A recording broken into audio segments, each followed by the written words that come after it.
നമസ്കാരം കുട്ടികളെ.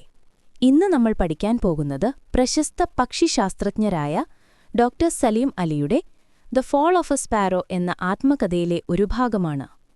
പാഠഭാഗത്തിന്റെ പേര് trills and thrills bird watching in India, അഥവാ ഇന്ത്യയിലെ പക്ഷി നിരീക്ഷണം, ആവേശത്തിന്റെയും ത്രില്ലിന്റെയും നിമിഷങ്ങൾ എന്നാണ്.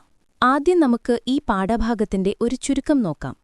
ഈ ലേഖനത്തിൽ സലീം അലി പക്ഷിനിരീക്ഷണത്തിനിടയിൽ തനിക്കുണ്ടായ ചില സാഹസികവും രസകരവുമായ അനുഭവങ്ങൾ പങ്കുവയ്ക്കുന്നു.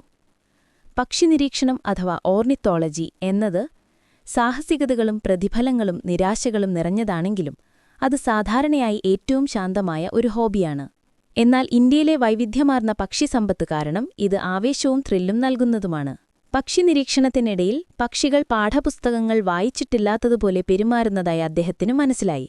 പുസ്തകങ്ങളിലെ വിവരങ്ങൾക്കപ്പുറം അവയുടെ സ്വഭാവത്തിൽ വ്യത്യാസങ്ങളുണ്ടായിരുന്നു. പക്ഷിനിരീക്ഷണം ശാന്തമായൊരു തൊഴിലാണെങ്കിലും അതിന് ചില അപകടസാധ്യതകളുണ്ട്. ദക്ഷിണേന്ത്യയിലെ, പ്രത്യേകിച്ച് കർണാടകയിലെയും കേരളത്തിലെയും ആനകളുള്ള കാടുകളിൽ അദ്ദേഹം പലപ്പോഴും അസ്വസ്ഥജനകമായ സാഹചര്യങ്ങൾ നേരിട്ടു. കുട്ടിയുള്ള പിടിയാനയോ അല്ലെങ്കിൽ റോഗ്, ദുഷ്ടൻ ആനയോ അല്ലെങ്കിൽ കാട്ടാനകളിൽ നിന്ന് വലിയ അപകടമുണ്ടാകാൻ സാധ്യതയില്ല.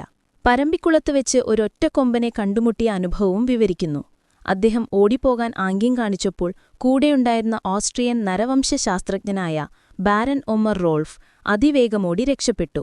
ഓടിപ്പോയ ആന ആരെയും ശ്രദ്ധിക്കാതെ പുല്ലിനടിയിലേക്ക് മറിഞ്ഞു.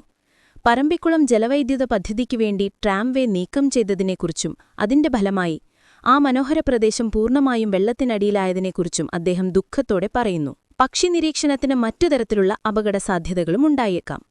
1945 ഹിമാലയൻ പാതയിൽ വെച്ച് യെല്ലോ നാബ്ഡ് യൂഹിന എന്ന പക്ഷിയെ നിരീക്ഷിക്കുന്നതിനിടയിൽ പിന്നോട്ടു കാലെടുത്തു വെച്ചപ്പോൾ 1000 അടി താഴ്ചയുള്ള മലഞ്ചെരിവ് ശ്രദ്ധിക്കാതെ പോയി. കഷ്ടിച്ച് 2 ഇഞ്ച് കൂടി പിന്നോട്ടു പോയിരുന്നെങ്കിൽ താൻ ആ ആഴത്തിലേക്ക് വീണേനെയെന്ന് അദ്ദേഹം ഓർക്കുന്നു. ഇനി പാഠത്തിന്റെ മലയാളം പരിഭാഷ നോക്കാം. ചിലർ ഒരു പ്രത്യേകതരം പക്ഷിയെയോ മൃഗത്തെയോ ഒന്ന് കാണാൻ വേണ്ടി മണിക്കൂറുകളോളം കാട്ടിൽ ചെലവഴിക്കാറുണ്ട്. നിങ്ങൾ പക്ഷി നിരീക്ഷണത്തിലോ വന്യജീവി ഫോട്ടോഗ്രാഫിയിലോ ഏർപ്പെടാറുണ്ടോ? നിങ്ങളുടെ പ്രദേശത്ത് താമസമാക്കിയ മൃഗങ്ങളുടെയോ പക്ഷികളുടെയോ സ്പീഷീസുകൾ നിങ്ങൾ തിരിച്ചറിഞ്ഞിട്ടുണ്ടോ? ഇതാ ഇന്ത്യയുടെ പക്ഷിമനുഷ്യൻ എന്നറിയപ്പെടുന്ന സലീം അലിയുടെ the fall of a sparrow എന്ന കൃതിയിൽ നിന്നുള്ള ഒരു ഭാഗം. Trills and thrills bird watching in India, ആവേശത്തിന്റെയും ത്രില്ലിന്റെയും നിമിഷങ്ങൾ, ഇന്ത്യയിലെ പക്ഷിനിരീക്ഷണം. പക്ഷിനിരീക്ഷണത്തിനു വേണ്ടിയുള്ള ജീവിതകാലത്തെ യാത്രകളിലെ ആവേശകരമായ സാഹസിക അനുഭവങ്ങളെക്കുറിച്ചാണ് ആളുകൾ എന്നോട് സാധാരണയായി ചോദിക്കാറുള്ളത്. എന്റെ ഉത്തരം നിരാശാജനകമായി തോന്നിയേക്കാം. പക്ഷിശാസ്ത്രം അഥവാ ഓർണിത്തോളജി എന്നതൊരു ഹോബിയോ തൊഴിലോ എന്ന നിലയിൽ സാഹസികതകളും പ്രതിഫലങ്ങളും നിരാശകളും നിറഞ്ഞതാണെങ്കിലും അത് സാധാരണയായി ഏറ്റവും ശാന്തമായ ഒരു വിനോദമാണ്. എന്നാലും തീർച്ചയായും അതിന് ആവേശത്തിന്റെയും ത്രില്ലിന്റെയും കുറവില്ല. ഇന്ത്യയിലെ പക്ഷിവൈവിധ്യം കാരണം ഏതു പക്ഷി നിരീക്ഷകനും ആവേശകരമായ കണ്ടെത്തലുകൾ നടത്താൻ കഴിയും. ഒരു ഹോബി എന്ന നിലയിൽ പക്ഷി നിരീക്ഷണം വളരെ വേഗത്തിൽ ജനപ്രീതി നേടുന്നത് സന്തോഷകരമായ കാര്യമാണ്. പക്ഷികളുടെ കൂടുകെട്ടുന്ന ശീലങ്ങളെക്കുറിച്ചുള്ള പരമ്പരാഗത വിവരണങ്ങൾ മാത്രമേ ഞാൻ അറിഞ്ഞിരുന്നുള്ളൂ. ഒരു താൽപ്പര്യമുള്ള പക്ഷി ഫോട്ടോഗ്രാഫർ എന്ന നിലയിൽ ഞാൻ അവയെല്ലാം സിനിമയിൽ റെക്കോർഡ് ചെയ്യാൻ ആഗ്രഹിച്ചു. എന്നാൽ കൂടുകളിൽ നിന്ന് ഏതാനും വാരകളകലെ സ്റ്റെപ്പ് ലാഡറിൽ കയറി ഒരു തുണികൊണ്ടുള്ള ഒളിയിടത്തിൽ ഒളിരിച്ചിരിക്കുമ്പോൾ പക്ഷികൾ പാഠപുസ്തകങ്ങൾ വായിച്ചിട്ടില്ലാത്തതുപോലെ പെരുമാറുന്നതായി ഞാൻ ചില അസാധാരണമായ കാര്യങ്ങൾ ശ്രദ്ധിച്ചു. പക്ഷി നിരീക്ഷണം ശാന്തമായ ഒരു തൊഴിലാണെങ്കിലും അത് പൂർണ്ണമായും അപകടരഹിതമല്ല. ഉദാഹരണത്തിന്, ആനകളുള്ള ദക്ഷിണേന്ത്യൻ കാടുകളിൽ ഞാൻ പലപ്പോഴും അസ്വസ്ഥജനകമായ സാഹചര്യങ്ങളിൽ അകപ്പെട്ടിട്ടുണ്ട്. അടുത്ത ദൂരത്ത് വെച്ച് പെട്ടെന്നൊരു കാട്ടാനയെ കാണുന്നത് കർണാടകയുടെയും കേരളത്തിന്റെയും ചില ഭാഗങ്ങളിൽ സർവ്വസാധാരണമായ ഒരു സാഹചര്യമാണ്. ഭയപ്പെടുത്തുന്ന ഒരനുഭവമാണത്. വാസ്തവത്തിൽ ഒരു ദുഷ്ടനായ ആനയോ അല്ലെങ്കിൽ ചെറിയ കുട്ടിയുള്ള പിടിയാനയോ അല്ലെങ്കിൽ ഒരു കാട്ടാനയിൽ നിന്ന് വലിയ അപകടമുണ്ടാകാൻ സാധ്യതയില്ല. 1946 ഫെബ്രുവരിയിലായിരുന്നു എന്റെ റൊമാന്റിക് കൊച്ചിൻ ഫോറസ്റ്റ് ട്രാംവേ വഴിയുള്ള യാത്ര. ഭീമാകാരമായ പറമ്പിക്കുളം ജലവൈദ്യുത പദ്ധതിക്കുവേണ്ടി അത് പൊളിക്കുന്നതിന് തൊട്ടുമുൻപായിരുന്നു. ഇപ്പോൾ ആ വലിയ ഡാമും റിസർവോയറും പറമ്പിക്കുളത്തെയും ചുറ്റുമുള്ള എല്ലാ മനോഹര പ്രദേശങ്ങളെയും പൂർണ്ണമായും മുക്കിക്കളഞ്ഞു. പറമ്പിക്കുളത്തെത്തിയപ്പോഴേക്കും ഇരുട്ടുവീഴാൻ തുടങ്ങിയിരുന്നു.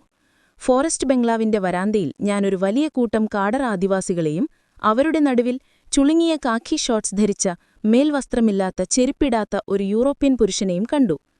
ഞങ്ങൾ പെട്ടെന്ന് പരിചയപ്പെട്ടു. അദ്ദേഹം ഓസ്ട്രിയൻ നരവംശശാസ്ത്രജ്ഞനായ ബാരൻ ഒമർ റോൾഫ് ആയിരുന്നു. പക്ഷിശാസ്ത്രമാണ് തന്റെ രണ്ടാം ഇഷ്ടവിഷയമെന്ന് അദ്ദേഹം അവകാശപ്പെട്ടു. പിറ്റേന്ന് മാലമണി രാവിലെ എന്നോടൊപ്പം വരാൻ വലിയ താൽപ്പര്യവും പ്രകടിപ്പിച്ചു. ഒരു ഫോറസ്റ്റ് ഗാർഡിന്റെ നേതൃത്വത്തിൽ ഞങ്ങൾ 5 അടിയിലധികം ഉയരമുള്ള ഇടതൂർന്ന പുൽമേടുകളിലൂടെ, അഥവാ ബ്രോഡ് ടെയിൽഡ് ഗ്രാസ് വാർബറിന് അനുയോജ്യമായ ആവാസവ്യവസ്ഥയിലൂടെ ഉള്ള ഒരു ഇടുങ്ങിയ മൃഗപാതയിലൂടെ നടക്കുകയായിരുന്നു. പാതയുടെ ഒരു വളവ് തിരിഞ്ഞപ്പോൾ ഫോറസ്റ്റ് ഗാർഡ് പെട്ടെന്ന് കുനിഞ്ഞ് മുന്നോട്ട് ആവേശത്തോടെ ചൂണ്ടിക്കാണിക്കുന്നതുകൊണ്ട് എതിർദിശയിൽ നിന്ന് അതേ പാതയിലൂടെ നടന്നുവരുന്ന ഒരൊറ്റക്കൊമ്പന്റെ തല മാത്രമേ ഞാൻ കണ്ടിട്ടുള്ളൂ. ഉടനെ ഞാൻ ഓടിപ്പോകാൻ തിരിഞ്ഞു. എനിക്ക് പിന്നിൽ 10 വാര അകലെയായിരുന്ന ഒമ്പറിനോടും അതുപോലെ ചെയ്യാൻ ആംഗ്യം കാണിച്ചു. ഇത്രയും വേഗത്തിൽ പ്രതികരിക്കുന്ന ഒരാളെയും ഞാൻ കണ്ടിട്ടില്ല. അദ്ദേഹം ഒരു പൂച്ചയുടെ മെയ്വഴക്കത്തോടെ തിരിഞ്ഞ് വലത്തോട്ടോ ഇടത്തോട്ടോ നോക്കാതെ തന്റെ നീണ്ട കാലുകൾക്ക് കഴിയുന്നത്ര വേഗത്തിൽ ഓടി. താമസിയാതെ 100 വാര എന്നെ മറികടന്നു. അദ്ദേഹം ഓട്ടം നിർത്താൻ പോകുന്നില്ലെന്ന് തോന്നി. മറ്റൊരു 100 വാര കൂടി കഴിഞ്ഞപ്പോൾ അദ്ദേഹം അവസാനം നിന്നു. ചൂടുപിടിച്ച് കിതച്ച് ഞാൻ അദ്ദേഹത്തിന്റെ അടുത്തെത്തിയപ്പോൾ അദ്ദേഹം കിതച്ചു മന്ത്രിച്ചു. അതെന്തായിരുന്നു? ഒരു കാട്ടാന എന്നെ നോക്കുമ്പോഴെല്ലാം ഞാൻ ഈ തമാശ സംഭവം ഓർക്കാറുണ്ട്. ഈ സാഹചര്യത്തിൽ ആ പാവം കാട്ടാന ഞങ്ങളുടെ സാന്നിധ്യം ശ്രദ്ധിച്ചിരുന്നിരിക്കാതെയില്ല. വളവെത്തുന്നതിനു മുൻപ് അത് പുല്ലുകൾക്കിടയിലേക്ക് തിരിഞ്ഞുപോയി കഴിഞ്ഞു. പിന്നെ കണ്ടില്ല. പക്ഷിശാസ്ത്രത്തിന് ചിലപ്പോൾ മറ്റു തരത്തിലുള്ള അപകടസാധ്യതകളും ഉണ്ടായേക്കാം. 1945-ൽ ഹിമാലയൻ പാതയിൽ വെച്ച് യെല്ലോ നാബ്ഡ് യുഹിന എന്ന പക്ഷിയെ നിരീക്ഷിക്കുന്നതിനിടയിൽ പിന്നോട്ടു കാലെടുത്തു വെച്ചപ്പോൾ 1000 അടി താഴ്ചയുള്ള മലഞ്ചെരിവ് ശ്രദ്ധിക്കാതെ പോയി. കഷ്ടിച്ച് 2 ഇഞ്ച് കൂടി പിന്നോട്ടു പോയിരുന്നെങ്കിൽ താനാ ഉരുണ്ടുപുറ കല്ലിന്റെ പിന്നാലെ പോയേനെ. മനോഹരമായ സ്ഥലങ്ങളിൽ പക്ഷികളെ പിന്തുടരുന്നത് എനിക്ക് വളരെ സന്തോഷകരമായി തോന്നിയിട്ടുണ്ട്. അരനൂറ്റാണ്ടിലധികമായി പ്രധാനമായും അവ നൽകിയ സന്തോഷത്തിനും വിരാലത്തിനും വേണ്ടിയാണ് ഞാൻ പക്ഷികളെ നിരീക്ഷിച്ചത്. ഒരു തരം ഒഴിച്ചോട്ടമായിരിക്കാം. അതിന് ന്യായീകരണങ്ങളൊന്നും ആവശ്യമില്ല. സലീം അലി അഥവാ സാലിം അലി എന്നത് 1896 മുതൽ 1987 വരെയുള്ള ഒരു ഇന്ത്യൻ പക്ഷിശാസ്ത്രജ്ഞനും പ്രകൃതിശാസ്ത്രജ്ഞനുമായിരുന്നു. അദ്ദേഹം ഇന്ത്യയുടെ പക്ഷിമനുഷ്യൻ എന്നറിയപ്പെട്ടു. ഇന്ത്യയിലുടനീളം ചിട്ടയായ പക്ഷി സർവേകൾ നടത്തിയ ആദ്യത്തെ ഇന്ത്യക്കാരനായിരുന്നു സലീം അലി. അദ്ദേഹം പക്ഷിശാസ്ത്രത്തെക്കുറിച്ച് നിരവധി പുസ്തകങ്ങൾ രചിച്ചു. സിഡ്നി ദില്ലൻ റിപ്ലിയുമായി ചേർന്ന് അദ്ദേഹം the handbook of the birds in India and Pakistan എന്ന 10 വോള്യങ്ങളുള്ള മഹത്തായ കൃതി രചിച്ചു. അദ്ദേഹത്തിന് 1958-ൽ പദ്മഭൂഷണും 1976-ൽ പദ്മവിഭൂഷണും ലഭിച്ചു. സലീം അലിയുടെ പേരിൽ നിരവധി ജീവവർഗ്ഗങ്ങൾക്കും, ഉദാഹരണത്തിന് സലീം അലിയുടെ പഴം വവ്വാലും സലീം അലിയുടെ കുള്ളൻ ഗല്ലിയും അതുപോലെ ചില പക്ഷിസങ്കേതങ്ങൾക്കും സ്ഥാപനങ്ങൾക്കും പേര് നൽകിയിട്ടുണ്ട്. ഇന്നത്തെ നമ്മുടെ ക്ലാസ് നമ്മളിവിടെ അവസാനിപ്പിക്കുന്നു. മറ്റൊരു ക്ലാസ്സുമായി വീണ്ടും കാണാം. ബൈ.